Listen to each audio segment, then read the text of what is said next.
Pessoal, o Tribunal de Justiça do Paraná, por meio do decreto 526 de 2022, aprovou o pagamento de indenização retroativa a desembargadores e juízes da Justiça Estadual que acumularam processos, funções e jurisdições entre 13 de janeiro de 2015 e 6 de abril de 2018.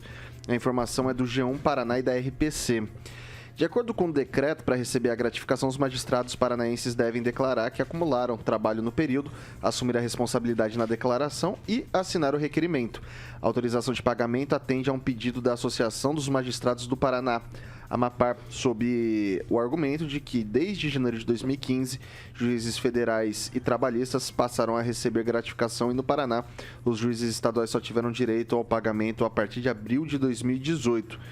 O Tribunal de Justiça disse que formalizou a solicitação frente a uma decisão do Conselho Nacional de Justiça, mas o órgão contesta a versão. Procurado pela RPC, o CNJ afirmou que não autorizou o pagamento, pois não houve análise da regulamentação trazida pelo decreto. Destacou ainda que a recomendação diz respeito à regulamentação pelos tribunais do direito à compensação por acúmulo de acervo processual. Segundo o que noticiou o G1 e também a RPC, o tribunal informou que as estimativas iniciais indicam que o pagamento custará 204 milhões de reais, porém acrescenta que o cálculo total ainda não foi concluído. Começar agora com o Lanza. Olha, Vitor, eu acredito principalmente que essa indenização ela se dê principalmente por causa da falta de responsabilidade dos nossos gestores. Se os nossos gestores fossem competentes e fossem responsáveis, não precisaríamos do judiciário estar interferindo nessa questão de pagar a indenização. Então vamos cobrar para que nos próximos anos nossos gestores sejam mais competentes e não deixem esse pesadelo continuar. Edivaldo. Eu não entendi. Não, eu falo que essa... Não, eu também não entendi. Eles interferiram, quer dizer, eles... Não, eu falo que essa questão... A lei questão... é deles mesmo, é dentro dele. Não, mas eu falo que essa umbilical. questão, ela, principalmente por ser legislação, ela pode sim ter interferência de um governador do estado, pode sim ter a fiscalização da própria Assembleia Legislativa. Então eu acredito muito nisso, o Vitor e Edivaldo. Eu vou fazer um esforço aqui, porque esse momento tô meio turvo, tô meio escuro, então a gente tem que tomar alguns cuidados aqui para falar. Mas é dinheiro do meu bolso e do seu. Sim, mais concordo uma plenamente. Vez. Por isso tem investigação. Mais uma vez a gente vai cortesia com o chapéu alheio, né? Tem algumas categorias profissionais, especialmente as do judiciário, que costuma se carregar de benesses. Aí o cidadão que está nos ouvindo, está nos vendo agora, prepare-se, vamos pagar essa conta. Eu posso que vai ser bem mais salgado do que esses 204 milhões.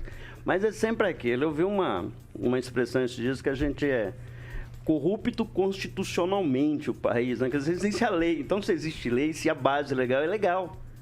Então, não há muita contestação para se fazer. A gente tem constitucionalmente, a gente é um país que dá umas escorregadas na legislação e se permite tudo, né? Aí, sim, cria uma coisa dessa, tem base legal, aí começa, não foi aprovado, foi, e não acontece absolutamente nada. Você paga a conta e é uma categoria que normalmente é remunerada muito bem com tem uma expressão aqui usada com alguma frequência, acho que o francês, o celestino, é o penduricalho, né? Sempre tem alguma coisa para melhorar.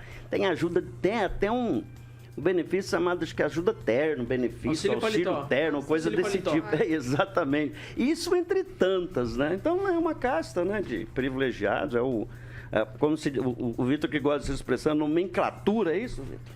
Deve ser, você está falando. Você é um homem de uma envergadura intelectual muito maior do que a minha. Mas está envergando agora. Então, assim, não é tão... Mas, enfim, é triste ver isso. De novo, sai do nosso bolso, esse bolsinho. O meu tá, coitado. O meu, então, não sai nada porque não entra nada também. Edivaldo. Vou passar para o Celestino. Pois é, o judiciário deliberando em causa própria. Se pode liberar ônibus, né, gratuito, primeiro, segundo turno, passando por cima de crime eleitoral, pode pedir indenização, tudo certo, segue o jogo. Doutora Monique Ojeda. Ô, Vitor, eu queria só pedir um esclarecimento, o CNJ não aprovou? Não, é assim, contesta a versão, né, porque o que aconteceu, o Tribunal de Justiça formalizou a solicitação frente à decisão, disse que foi frente à decisão do CNJ, mas o órgão contesta essa versão, daí Segundo a RPC, o CNJ, em nota, disse que não autorizou o pagamento, pois não houve análise da regulamentação trazida pelo decreto.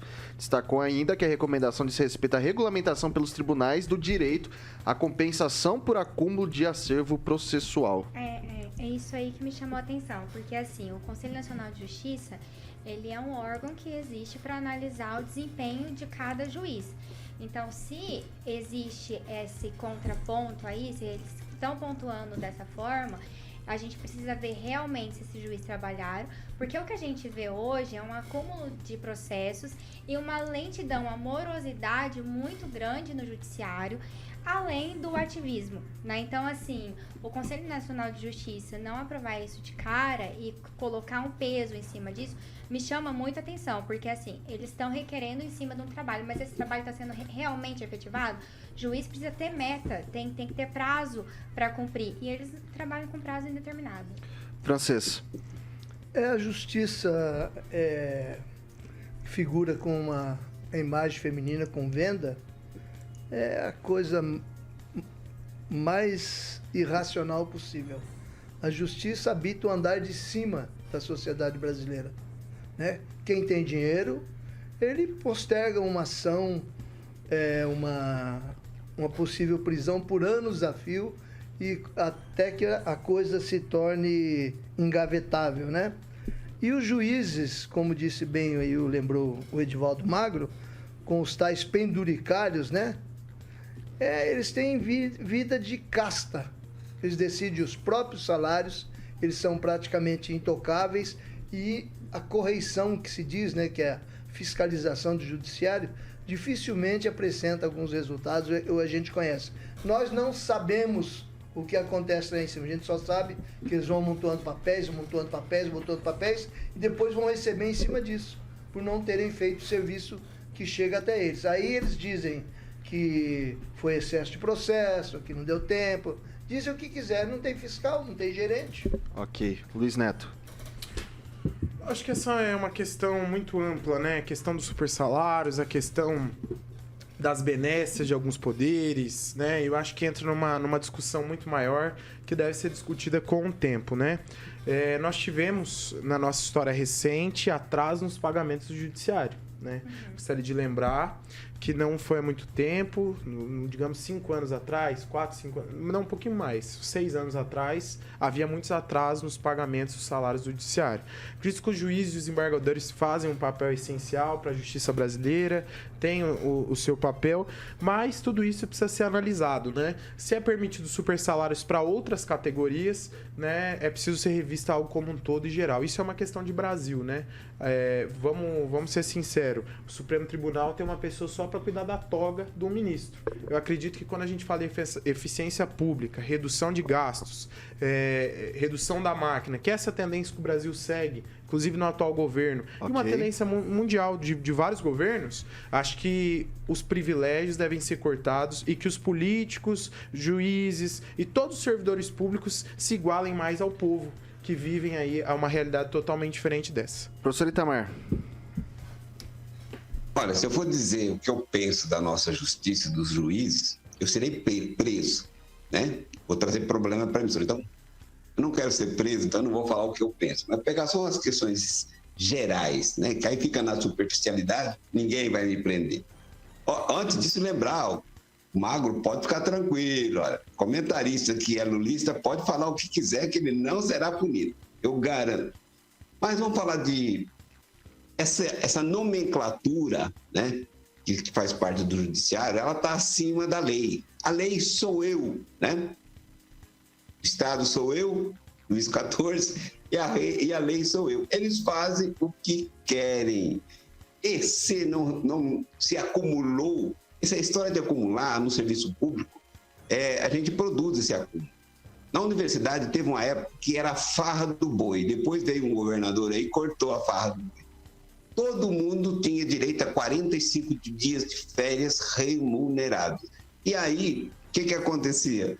Todo mundo tirava 45 dias. Não todo mundo, não. Alguns, né?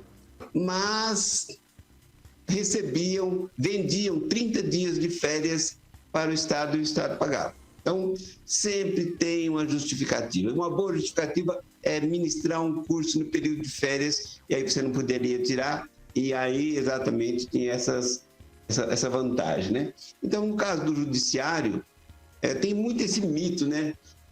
Os juízes estão assoberbados, sobrecarregados, né? Bom, eu tenho uma amiga do coração que foi escrevente da justiça aqui num tribunal em São Paulo, São Bernardo, inclusive, durante 30 anos. Ela disse que nunca viu um juiz que trabalhasse o dia todo. Aí em Maringá, no Paraná, certamente trabalha até de madrugada. Mas em São Paulo ela nunca viu. E ela era escrevente que escrevia os despachos. Tinha vara que o juiz aparecia, ficava 1 hora e já ia embora. Mas quem vai falar alguma coisa... Conclua, professor. Não, está concluído. Ixi, está joia.